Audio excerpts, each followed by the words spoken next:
Bonjour à tous, j'espère que vous allez très bien. On se retrouve aujourd'hui en cette fin de journée pour une nouvelle vidéo et cela faisait un petit moment que je ne vous avais pas fait ma routine du soir, routine démaquillage et donc sans plus tarder on commence tout de suite. Premier geste, en fait, je sors mon huile démaquillante de chez Caudalie, mais une huile que j'aime vraiment énormément. Je l'ai découverte il n'y a pas si longtemps et vraiment ça a été le coup de cœur. Elle élimine tout sur son passage, mais du fond de teint le plus récalcitrant au rouge à lèvres mat le plus sec et asséchant qui puisse exister. Elle enlève vraiment tout et vous voyez, j'en mets que 3 pompes et je peux vous dire que il ne reste absolument plus aucune trace de mon maquillage sur le visage et du coup évidemment c'était pas fait exprès mais je portais un rouge à lèvres assez foncé. Pour celles qui se demandent, c'était le Beat It des Velvetines de Lime Crime et donc évidemment avec une huile voilà hein, c'est l'envers du décor, on n'est pas joli avec une huile démaquillante, il y a tout qui se mélange et forcément le rose s'étend sur tout mon visage. Donc voilà, ça c'était la séquence cadeau. Ensuite, deuxième étape, évidemment on passe aux yeux. Alors je n'aime pas me démaquiller les yeux avec de l'huile, non pas que ça ne fonctionne pas, au contraire, mais l'huile étant assez grasse et celle-ci en plus elle est assez épaisse, je sais pas, j'aime pas la sensation que ça a sur mes cils, j'ai l'impression qu'ils vont tous s'en aller, oui bon, ça n'a aucun sens mais voilà. Bref, donc du coup j'utilise mon démaquillant chouchou que j'utilise depuis des années, que j'utilise depuis que j'ai commencé à me maquiller, que vous voyez sur ma chaîne depuis le début. C'est le style des masques de chez Maybelline en version waterproof. Donc voilà, les deux parties se mélangent. Et voilà, c'est le seul qui me pique pas les yeux. Il enlève tout sur son passage. Le plus solide des mascaras. En plus, je mets une base dessous. Enfin, il ne reste absolument plus rien. Et ça enlève aussi bien le crayon que j'ai dans les sourcils.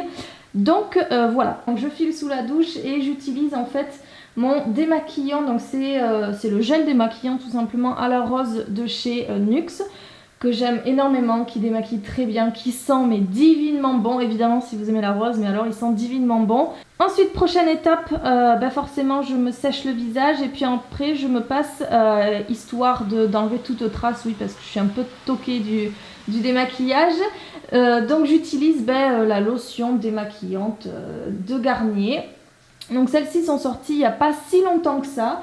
Voilà, vous voyez la bouteille est encore pleine, ça fait 5-6 fois que je l'utilise. Bon, de ce que je peux en voir, elle est très bien.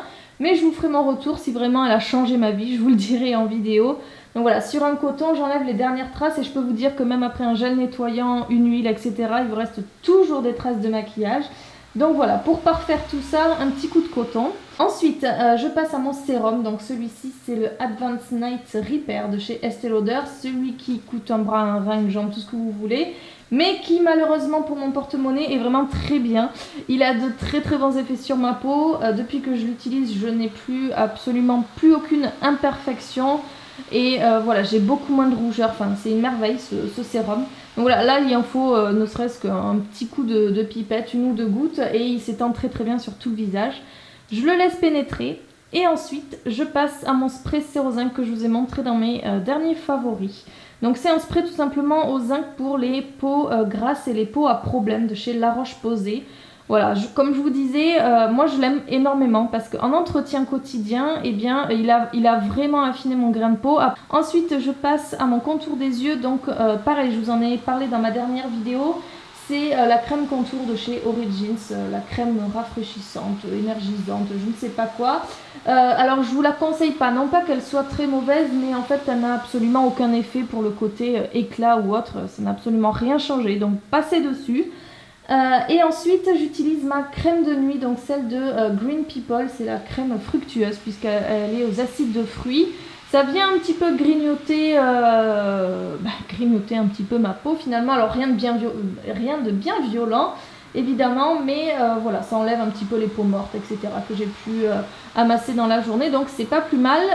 Est-ce que je la rachèterai? Non, parce que voilà, elle m'a pas transcendée. Mais en tout cas, elle sent très très bon les fruits, elle est très agréable, donc voilà, ça me convient. Et ensuite, mon petit geste chouchou, vous le connaissez puisque je pense que dans toutes les routines, je vous l'ai montré. C'est évidemment mon petit coup de spray, mon petit coup de pchit à la fin. Donc en ce moment, c'est toujours en fait celui à la vitamine E de chez The Body Shop. C'est pas la vitamine E qui m'intéresse, c'était surtout leur rose. J'espère que cette petite vidéo vous a plu. Et puis, quant à nous, moi je vous donne rendez-vous en fin de semaine pour une nouvelle vidéo. Et puis, en attendant, je vous souhaite de passer une très bonne semaine. Bye bye.